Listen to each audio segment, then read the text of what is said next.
먼저 지난 한 해도 변함없는 은혜와 힘을 주신 우리 하나님께 감사드립니다. 또 지난 한 해 동안 기도로, 사랑으로, 또 말씀으로 함께 해주신 모든 동부 교우들에게 감사의 말씀을 전합니다. 오늘은 신앙인의 감사에 대해서 살펴보며 은혜 받고자 합니다. 오늘 본문의 말씀 하박국 선지자는 감사할 수 없는 상황에 있었습니다. 오늘 본문에 보게 되면 16절에 이런 말씀을 해요. 내가 들었으므로 이제 바벨론 군대가 이스라엘 백성, 하나님의 백성을 이제 죽이기 위해서 오는 그 소리가 들립니다. 내 창자가 흔들렸고 그 목소리로 인하여 내 입술이 떨렸도다. 아무리 억제하려 한들 막을 수가 없는 두려움이, 극한 두려움이 그에게 임했습니다. 무리가 우리를 치러 올라오는 환난 날을 내가 기다림으로. 소문이 다 퍼졌습니다. 바벨론 군대가 예루살렘을 향하여 진격하고 있은 그 소문입니다. 그것을 기다리고 있는 이 두려움과 답답한 상황, 그 속에서 내 뼈에 썩이는 것이 들어왔으며 내 몸은 내 처소에서 떨리는도다. 하박국은 극심한 두려움과 고통을 느끼고 있었습니다. 예수님 오시기 전 612년 전으로 거슬러 올라가면 그 이전까지 세계를 다스렸던 아수리아, 우리 성경에는 아수르라고 나오는데 그 아시리아가 수도 니느웨가 바벨론 군대에게 점령을 당하게 됩니다. 그리고는 아시리아의 그 나라가 급속도로 약해지고 7년 후에 주전 before Christ 605년도에 아수르는 바벨론에게 완전히 멸망하고 역사 속에 사라집니다. 그때에 또 세계의 강한 나라 이집트가 있었습니다. 바로 그 해 바벨로니아의 느부갓네살 왕은 그 군대를 이끌고 갈그미스에서 갈그미스에서 그 애국 군대를 물리치고, 그리고 바벨론을 더 이상 막을 이 세상에 어느 나라가 없음을 증명하고 바벨론 시대를 열게 됩니다. 바로 그 해입니다. 605년. 그 느부갓네살 왕이 예루살렘까지 와서 예루살렘 성전에 있는 각종 금과 귀한 것을 다 가져가고 사람들을 죽이고, 그리고 바벨론 말을 잘 듣는 꼭두가시 왕을, 여호와김을 왕으로 세우고, 그리고 다니엘과 친구들은 포로로 잡혀간 그 유대 역사의 치욕적인 그 날이, 그때가 바로 주전 605년도입니다. 바로 그때 612년에서 주전 605년 그때의 하박국 선지자가 이 예언의 말씀을 기록을 했습니다. 우리가 이것을 알고 하박국 선지자를 읽게 되면은 이 말씀 하나하나를 우리가 더 이해하고 그 은혜를 체험할 수 있습니다. 즉, 감사할 수 없는 상황 속에 있었어요. 나라가 망하게 되었고, 신앙은 타락이 되었고, 아무도 막을 수 없는 이방 갈대 민족, 이 바벨론 군대가 가는 곳마다 다 죽이고 다 약탈하고, 참 말로 표현할 수 없는 그런 폭행을 하는 그 군대가, 아무도 막지 못한 군대가 예루살렘을 향하여서 올라오는 그 소식을 듣는 그 상황에서 하박국 선지자는 오늘 본문의 말씀 1장과 2장과 3장의 말씀을 기록했습니다. 우리 살다 보면은 극심한 두려움과 고통 속에 있을 수 있습니다. 특별히 하박국 선지자의 1장과 2장의 말씀은 하나님께 향한 신앙의 두 가지 질문과 하나님의 대답이 있어요. 그 첫 번째 질문은 여기 1장 2절에 있습니다. 하박국 1장 2절을 보시면은 그가 이렇게 말합니다. 여호와여, 내가 부르짖어도 주께서 듣지 아니하시며 어느 때까지리이까 하시니 어느 때까지리이까 내가 강포를 인하여 외쳐도 주께서 구원치 아니하시나이다. 하나님께 아무리 기도해도 하나님이 응답하질 않아요. 악한 사람들은 너무 잘 되고 전쟁마다 이기고, 하나님의 백성은 이 두려움 가운데 있는데 하나님 왜 기도 응답하지 않습니까? 3절에 그 말씀이에요. 어찌하여 나로 간악을 보게 하시며, 이 간악은 사악한 이방 그 바벨론 군대의 그 악한 것을 보게 하시며 패역 불의를 목도하게 하시나이까. 대저 겁탈과 강포가 내 앞에 있고 변론과 분쟁이 일어났나이다. 하박국 선지자는 하나님 대체 왜 기도 응답 안 하십니까? 왜 이방 악인이 저렇게 모든 나라를 죽이고 강탈하며 그 표현할 수 없는 불의를 행하는데 왜 하나님은 가만히 계십니까? 이제 우리 민족 하나님의 백성들은 어찌하시렵니까? 그 뒤에 가서 보면 하나님께서 하신 말씀이 뭐냐면, 하나님께서 하나님의 백성 유대뿐 아니라 모든 악을 행하는 사람들을 심판하기 위하여 갈대아 군대를 지금 들어 쓴다는 말씀을 하세요. 그럴 때에 하박국이 두 번째 질문을 여기 1장 13절에 합니다. 12절서부터인데 13절에 보면은 주께서는 눈이 정결하심으로 악을 참아보지 못하시며 패역을 참지 못하시거늘 어찌하여 괴율한 자들을 방관하시며 악인이 자기보다 의로운 사람을 삼키되 잠잠하시나이까. 자, 하박국 선지자가 묻는 거예요. 두 번째로, 하나님, 그렇지만 저 갈대아 사람들은 여호와 하나님도 모르고 우상 이방을 섬기는 저런 이 불의한 사람들 아닙니까? 그래도 우리 유다 사람들이 하나님 앞에 죄를 범했지만 그래도 우리는 여호와 하나님을 믿는 하나님의 백성 아닌가요? 우리가 더 의롭지 않은가요? 라는 질문을 하는 거예요. 거기에 대해서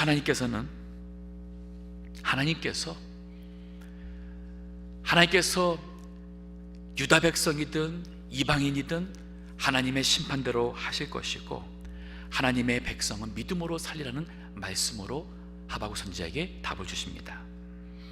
자, 우리 살다 보면은 이렇게 감사하기 어려운 상황이 있을 수 있어요.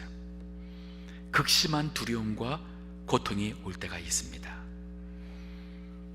그런가 하면은 열매나 소득이 없을 때가 있습니다. 감사할 수가 없죠. 오늘 본문의 3장 17절이에요. 비록 무화과 나무가 무성치 못하며 포도나무에 열매가 없으며 감람나무에 소출이 없으며 밭에 식물이 없으며 우리의 양이 없으며 외양간에 소가 없을지라도, 이제 곧 전쟁이 나게 되면은 모든 것이 다 없어지게 될 것이고 약탈당할 것이고, 그때를 생각하는 겁니다. 감사할 수 있는 상황이 아니지요. 민수기 20장에 보게 되면은 이스라엘 백성이 광야에서 물이 없을 때에 그들이 하나님 앞에 불평하며 원망한 글이 나옵니다. 기록이 나오는데 거기 한번 보면은 그들도 그 가운데서 하나님께 모든 것이 없다는 것을 가지고 원망 불평을 해요. 읽어주시기 바랍니다. 회중이 물이 없음으로 모여서 모세와 아론을 공박하니라.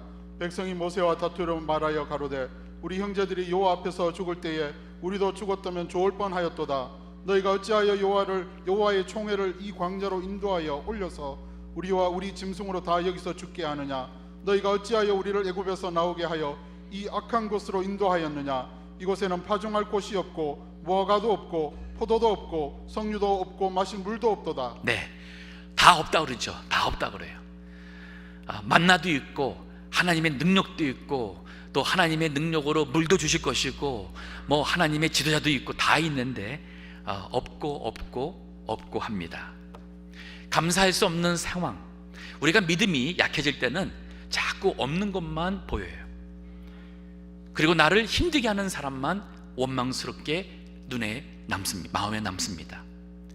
하지만 우리 이 추수감사절을 맞이해서 진정한 믿음의 감사를 하기 위해서는 받은 것을 생각하고 받은 은혜를 기억해야 돼요.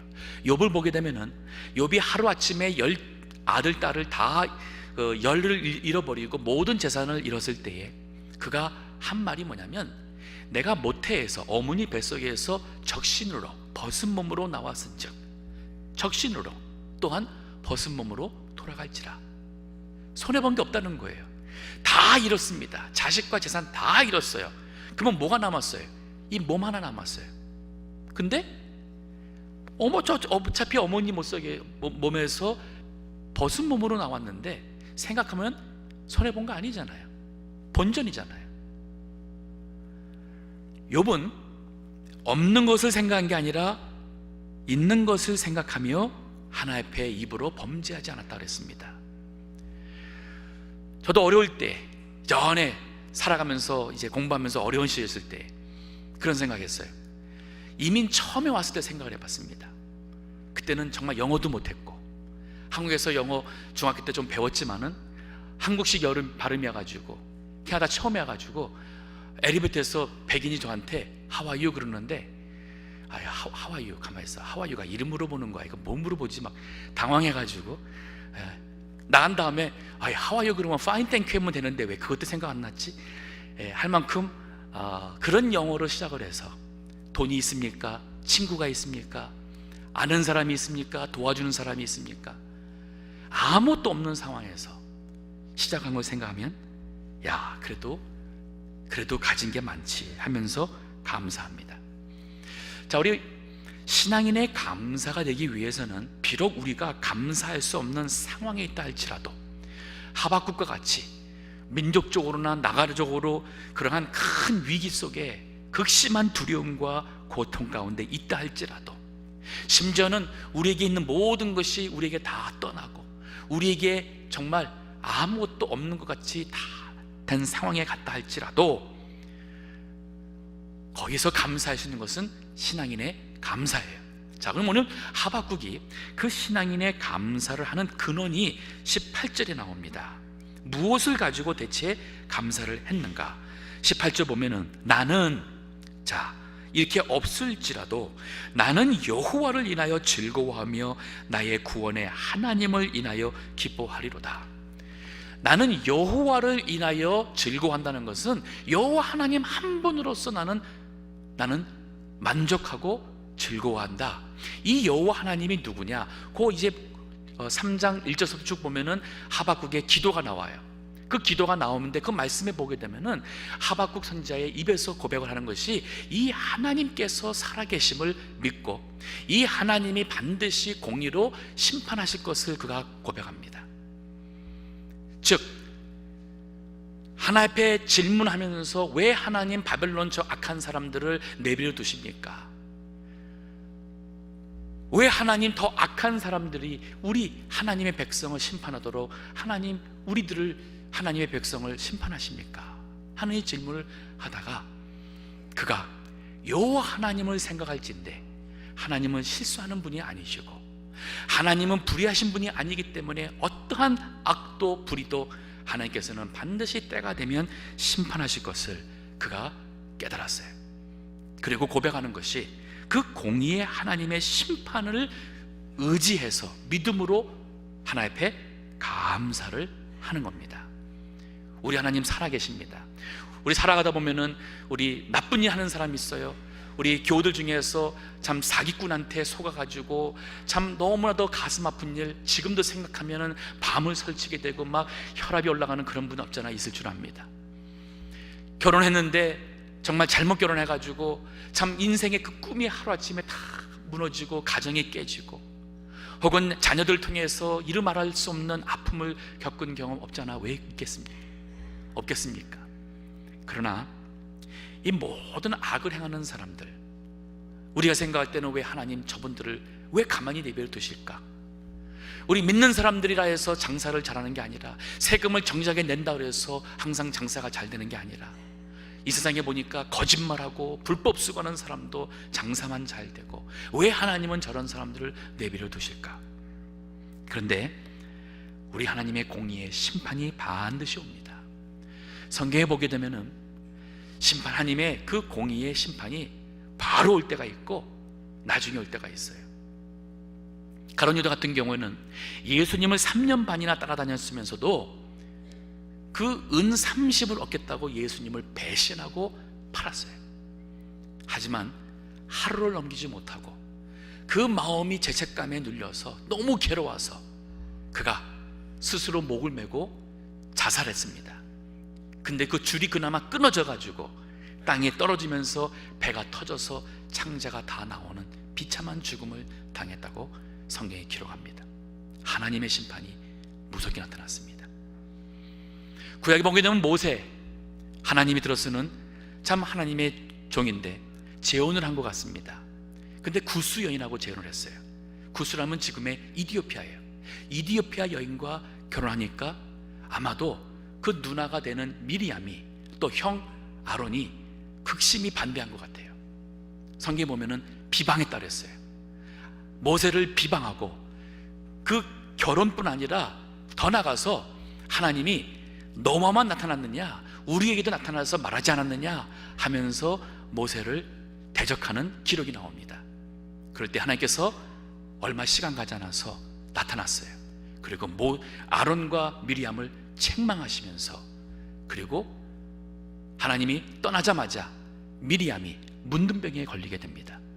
하나님의 무서운 심판이 그렇게 바로 나왔어요. 하지만 하나님께서 이렇게 바로바로 심판하는 경우는, 징계하는 경우는 참 복된 경우인 것 같아요. 왜냐하면 아론도 미리암도 그걸 통해서 하나님 앞에 회개하고 돌아섰습니다. 이전에 우리 목사님들이 그랬어요. 우리가 잘못하고 죄를 범할 때 하나님이 바로바로 징계하면 그건 복된 거라고. 그때 바로 우리가 깨닫고 회개하니까. 근데 하나님께서 우리가 잘못 나갔는데도 방치할 때가 있습니다. 그렇다고 해서 하나님이 가만히 두신 것이 아닙니다. 구약에 보게 되면 악한 왕 아합이 나옵니다. 더 악한 아내 이세벨이 나옵니다. 그들로 인해서 많은 불의가 행해졌고 하나님의 백성들이 아픔을 당했어요. 그런데 하나님께서는 19년 동안 아합과 이세벨을 내버려뒀습니다.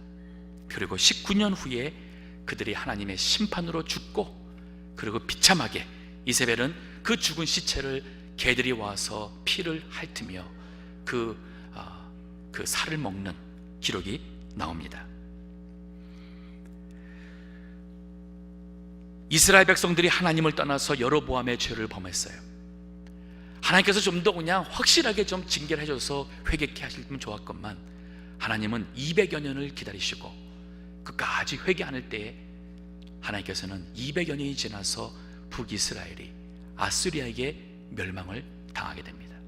하나님은 반드시 심판하세요.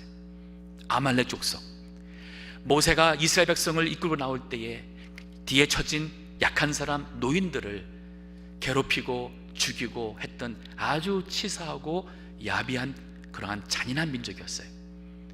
근데 나중에 사울 왕이 올라왔을 때 400년이라는 세월이 지나서 하나님은 그 400년 전에 죄를 인하여서 하나님의 심판이 내려집니다. 오늘날 많은 사람들이 하나님을 좋으신 하나님으로만 자꾸 생각하기 원하고, 하나님은 늘 그저 우리가 어떻게 행하든 그저 마음씨 좋은 할아버지처럼 우리가 뭐 어떻게 살든 상관없는 거로 생각해요. 그런 불의가 있을 때 우리 믿는 사람들은 내가 믿음을 지킨들 무슨 유익이 있고 이게 무슨 유익이 있을까? 시편 78편의 내용이 바로 그거예요. 불의한 사람들, 악한 사람들은 형통한데 편안히 이렇게 하나님 안 믿고도 살다가 죽을 때 보니까 큰 고통 없이도 죽구라. 그럼 우리는 뭔가 하며 실족할 뻔까지 간다고 얘기를 합니다. 하지만 하나님의 때가 임하면 하나님의 그 심판이 무섭게 임하는데, 그 시편 78편 17절 보면 이렇게 말합니다. 하나님의 성소에 들어갈 때야 저희 결국을 내가 깨달았나이다. 하나님의 임재 앞에서 하나님의 그 공의의 심판을 깨달았어요. 그러면서 하는 얘기가, 주께서 참으로 저희를 미끄러운 곳에 두시며 파멸에 던지시니 저희가 어찌 그리 졸지에 황폐되었는가, 놀람으로 전멸하였나이다. 하나님의 심판하니까 하나님의 그 무서운 심판으로 전멸하고 졸지에 순식간에 모든 게 다 없어진 것을 보게 되었다는 거죠. 자, 이 세상에 불의가 있고 악한 사람이 있다 해서 너무 원망하지 말고 미워하지 말고 낙심하지 마세요. 하박국 선지자가 어떻게 그 바벨론 저 악한 군대들, 이방 사람들이 어떻게 하나님의 백성을 치고 이 하나님의 성전에 와서 그 악한 일을 행하는데 우리 하나님은 대체 어디 있습니까? 하며 그가 낙심했지만은 하나님 앞에 기도하면서 그가 깨달았어요. 아니다, 여호와라, 그 여호와로 인하여 내가 즐거워할 것이다. 우리 하나님은 살아계시니 하나님께서 반드시 공의로 심판하실 것을 그가 믿고 그 여호와를 생각하며 그의 마음속에 하나님을 향한 찬송이 나왔습니다. 사람 보면은 믿음 생활하기 힘들어요. 하나님을 바라보세요. 아무리 힘들어도, 아무리 참 죽고 싶어도 거기에 낙심하지 말고 하나님 바라보십시오. 실제로 하박국의 이 신앙과 같이 70년이 지나서 바벨로니아는 페르시아에게 멸망을 당합니다. 주전 538년이에요. 약 70년 후에 그 바벨론을 하나님께서 다시 이방 페르시아를 들어서 그들을 다 심판하고 바벨로니아도 역사 속에 사라집니다. 자, 우리가 신앙인이 감사할 이유는 우리 하나님은 공의로 악인을 심판할 것이기에 우리가 낙심하지 않고 우리는 하나님을 의지하며 찬송할 수 있고, 또 하나는 뭐냐면 그 과정 속에 하나님은 하나님의 백성을 반드시 구원하실 겁니다. 오늘 그 본문에 하박국 2장을 보세요. 2장 4절에 보면은 보라, 그 하박국 선지자가 두 번째 질문하고 그 하나님께 어떻게 더 악한 자를, 더 의로운 악한 자가 더 의로운 유대 백성을 심판할 수가 있을까 하는 질문에 대해서 4절에 하나님께서 이렇게 설명해요. 보라, 그의 마음은 교만하며, 여기 그는 하나님을 믿는다는 유대 백성들의 마음이에요. 그 하나님 믿는다는 유대 백성의 마음은 교만하며 그의 속에는 그의 속에서 정직하지 못하니라. 맞습니다. 갈대아 사람들은 여호와 하나님을 모르는 우상 섬기는 사람들이라서 겉으로나 안으로나 하나님 앞에 의롭다 함을 잊지 못한 사람들이에요. 근데 유대 백성들은 겉으로는 하나님을 섬긴다고 했는데 하나님께서 하신 말씀이 왜 그들을 심판하느냐, 왜 이방 사람을 불러다가 그 나라를 치느냐, 하나님 하신 말씀이 그들의 마음이 교만하다는 거예요. 교만하고 그 속에 정직함이 없다고 그랬어요. 자, 그런데 하나님께서 이런 말씀합니다. 그러나 의인은 그 믿음으로 말미암아 살리라. 이 무서운 심판 가운데서도 의인은, 즉 하나님께서 인정하시는 의로운 사람, 바로 하나님을 믿는, 하나님을 바르게 진실되게 믿는 그 사람은 하나님께서 살리신다고 그랬어요. 여기에서 우리가 감사할 수 있는 거예요. 우리가 일일이 뭐 할 거 없습니다. 환경적으로는 감사할 수 있는 상황이 아닙니다. 우리 추수감사절이라서 많은 사람들이 감사 제목을 생각한다면 늘 조건적으로 감사에 머물 수가 있어요. 1년 동안 큰 어려움 없이 먹고 살 수 있게 해주신 것, 직장, 건강, 우리 자식들, 교회, 우리가 기도한 대로 응답해 준 것, 그거는 사실 믿음이 없는 사람들도 다 감사하며 사는 내용들이에요. 그러면 하박국 선지자가 오늘 성경이 우리에게 요구하시는 신앙인의 감사라는 것은 감사할 수 없는 상황입니다. 무섭습니다. 두렵습니다.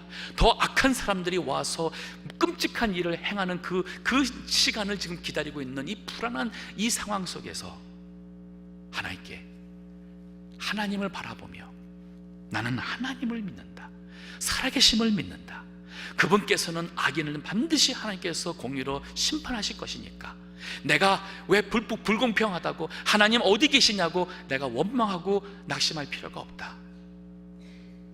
동시에 하나님을 믿는 그 의인에게는 하나님께서 반드시 구원하실 것을 나는 믿노라. 이것이 바로 하박국의 고백이에요. 시편 30편에 보면은 4절 5절에 이런 말씀이 있어요. 주의 성도들아, 여호와를 찬송하며 그 거룩한 이름에 감사할지어다 그랬어요. 그런데 그 다음 절에 보면은 감사하시는 상황이 아니에요. 왜냐면요, 그 노염은 잠깐이요. 즉 노염이 있었어요. 하나님의 노염으로서 아픈 일과 어려운 일을 당한 겁니다. 그럼에도 불구하고 여호와를 찬송하며 그 거룩한 이름을 감사할지어다. 왜냐하면 그 노염은 잠깐이요 그 은총은 평생이로다. 저녁에는 울음이 기수갈지라도 아침에는 기쁨이 오리로다. 이번 추수감사절 때 감사해야 될 조건들 당연히 감사하시고, 감사하기 힘든 일 가운데서도 감사하세요. 우리 지난 1년 동안 교회적으로 어려운 일들이 많이 있었습니다. 하지만 감사해요. 정말 감사합니다. 물론 하나님께서 우리의 기도대로 응답해 주시고 모든 어려움과 그 힘든 일을 하나님께서 하나씩 하나씩 풀어주셔서 감사하지요. 하지만 아직도 모든 일이 다 끝난 것이 아니라 할지라도, 아직도 힘든 일들이 많이 있다 할지라도 개인적으로나 모든 면에 있어서 우리는 먼저 감사하는 것은 믿음으로 하는 거예요. 왜? 하나님이 살아계신 하나님께서 모든 것을 다스리시고 뜻을 따라 하나님의 섭리 가운데 역사하심을 믿을진데, 악한 자는 하나님께서 반드시 하나님의 공의로 판단하실 것이고, 때가 되면 하나님을 바르게 보며 믿음으로 의로 살고자 하는 사람은 하나님께서 반드시 어려운 가운데서 구원하실 것을 믿을진데, 우리는 감사 먼저 할 수 있어요. 이것이 바로 신앙인의 감사입니다. 지난 한 주 이렇게 말씀을 준비하고 또 기도하면서 저의 인생 속에 하나님이 주신 그런 많은 은혜와 감사를 생각해 보았습니다. 근데 생각해 보면 생각할수록 저의 인생에서 가장 감사한 때가 중학교 시절 저희 아버님께서 사업에 실패해서 가장 어려웠을 때가 제 인생에서는 가장 축복의 때였어요. 가장 축복의 때입니다. 그 이전에는 너무 편안하게 살았습니다. 그런데 그것으로 인해서 하나님께서는 저의 신앙을, 그 중심을 잡아주셨고, 그로 인하여서 하나님을 바라볼 수밖에 없는 상황으로 주님께서 인도하셨어요. 이게 바로 오늘 본문에 나오는 이제 오늘 그 말씀의 신앙인의 감사의 결국이에요. 즉 하박국이 지금 실질적으로는 감사할 수 없는 상황에서 두렵고 모든 것을 다 이제 없어지게 될 그것을 생각하며 이 너무 불안하지만은 그가 믿음에 감사를 했죠. 여호와로 인하여 그가 즐거워하며 나의 하나님으로 인하여, 하나님의 구원을 인하여 기뻐한다는 믿음의 감사를 하고 나서는 오늘 본문의 19절을 보시게 되면 그에게 놀라운 그 믿음의 감사의 결국이 나타납니다. 19절에 주 여호와는 나의 힘이시라. 여호와께서 힘이 되시는 거예요. 상황이 바뀐 게 아니지만은 그 내면에서 이루 말할 수 없는 하나님이 주시는 놀라운 은혜가 그 마음속에 새로운 힘이 나오는 거예요. 두려움이 없어집니다. 걱정이 없어집니다. 미움도 원망도 다 사라집니다. 불안한 것도 없이 이젠 주님을 바라보면서 주님 안에 평안이 이루어지고 감사가 오고, 그리고 하나님을 향한 기쁨이, 주님으로부터 오는 기쁨이 있는 거예요. 그러면서 이렇게 말해요. 주 여호와는 나의 힘이시라. 나의 발을 사슴과 같게 하사 나로 나의 높은 곳에 다니게 하시리이다. 첫째는 하나님께서 주시는 새 힘이었습니다. 우리 빌립보서 4장 6절 7절에도 사도 바울이 이렇게 말해요. 아무것도 염려하지 말고 오직 기도와 간구로, 모든 일에 기도와 간구로 너희 구할 것을 감사함으로 아뢰라 그랬어요. 감사함으로 아뢰라. 자, 먼저 이거는 먼저 믿음으로 하나님을 믿으니까 먼저 감사하며 아뢰는 거예요. 그리하면 모든 지각에 뛰어난 하나님의 평강이 그리스도 예수 안에서 너희의 마음과 생각을 지킨다 그랬어요. 그러니까 기도하면서 환경이 바뀐 게 아닙니다. 이미 떠난 사람이 돌아온 것도 아니고, 이미 사기당한 돈이 다시 돌아온 것도 아니에요. 하지만 하나님의 평강이 그리스도 예수 안에서 나의 마음과 생각을 지키니까 어느 땐가부터 그 분통한 마음이 주님으로 인해서 하나님이 주시는 이 평화가, 이 분통한 마음이 사라지고 그 사람이 불쌍히 여겨져서 그 사람 향한 기도가 나오는 거예요. 용서의 기도가 나오고 하나님께서 모든 걸 다 판단하시라는 믿음의 기도가 나오는 거예요. 여기에서 이 새 힘이 나오는 것입니다. 새 힘. 그런가 하면은 사슴처럼 높은 곳을 다니게 한다고 그랬어요. 이 주님이 주시는 그 힘으로 산이 있습니다. 험한 산이에요. 올라갈 수가 없어요. 근데 사슴은 올라갑니다. 뒷발이 길고 강합니다. 그래서 사자가 쫓아와도 평지에서는 잡힐 그 가능성이 높지만은 그 돌 막 산이 있는 데로 할 때는 사슴은 거기를 껑충껑충 뛰어 올라가는데 오히려 사자가 따라오질 못합니다. 어떠한 이 앞에 높은 장애가 있어도 사슴과 같이 그 장애를 껑충껑충 뛰어갈 수 있는 이 새 힘이 바로 여호와 하나님으로부터 나온다는 거예요. 그리고 그 높은 곳에 거하게 하신다는 말입니다. 제가 그 중학교 시절에 그 부모님의 그 사업 실패로 인해서 어려움을 겪었지만은 사실 그것으로 인해서 고등학교 시절이 제가 하나님을 새롭게 발견하는 은혜의 축복의 시절이었고, 그때 하나님께서 교역자 주의 종으로 부르셨고, 그래서 지금까지 하나님의 일을 감당할 수 있다는 하게 하는 이 은혜를 생각한다면 가장 큰 축복이 인생의 세상적으로 가장 어려웠던 때라고 고백하고 싶습니다. 오늘 추수감사절 맞이해서 물론 우리가 감사해야 될 조건들이 많이 있는 줄 압니다. 그것마저도 감사 못한다면 그거는 너무나도 형편없는 믿음이겠죠. 그러나 그것 때문에 감사가 아니에요. 그렇지 않다 할지라도 나는 하나님을 믿으니까, 나에게 해를 끼치고 불의한 자가 있다 할지라도 나는 공의의 하나님의 판단을 믿으니까 하나님께 더 살아계셔서 모든 것을 하실 것을 믿고 하나님께 하나님으로 인하여 감사합니다. 즐거워합니다. 그리고 내가 주님 앞에 믿음으로 참 의로운 자가 되고자 살고자 하는 이 중심을 보시고 하나님께서 나를 반드시 구원하실 줄을 믿으니까 그 믿음에서 감사와 소망이 나옵니다. 그리고 하나님께서는 이러한 믿음으로 나가는 자에게 반드시 새 힘을 주실 것입니다. 이 세상 사람들이 알지 못하는 하나님이 주시는 그 새 힘으로 인하여 남들은 다 낙심하고 죽고 싶으니 살니 않으냐 하고 참 원수를 풀지 못해서 끝까지 그냥 이 마음을 꽉 갖고 있는다 할지라도 이 하나님께 모든 것을 믿는 사람은 마음이 확 열리고 평화가 있고 그들을 향한 용서가 있고 그들을 향한 긍휼의 기도가 나오며 이 세상이 모두가 빼앗아갈 수 없는 그러한 새 힘과 기쁨으로 주님이 주시는 영적 높은 곳에, 그곳에 머물며 하나님과 동행하는 하나님의 축복을 누리는 삶을 살게 될 것입니다. 우리 모두가 다 이러한 신앙인의 감사로 하나님 앞에 감사기도 하시고 하나님을 찬송하시고, 비록 나에게 지금 상황이 어렵다 할지라도 낙심하지 마시고 이것이 하나님이 나에게 주시는 축복의 때가 됨을 믿으시고 이기시기를 주의 이름으로 축원합니다.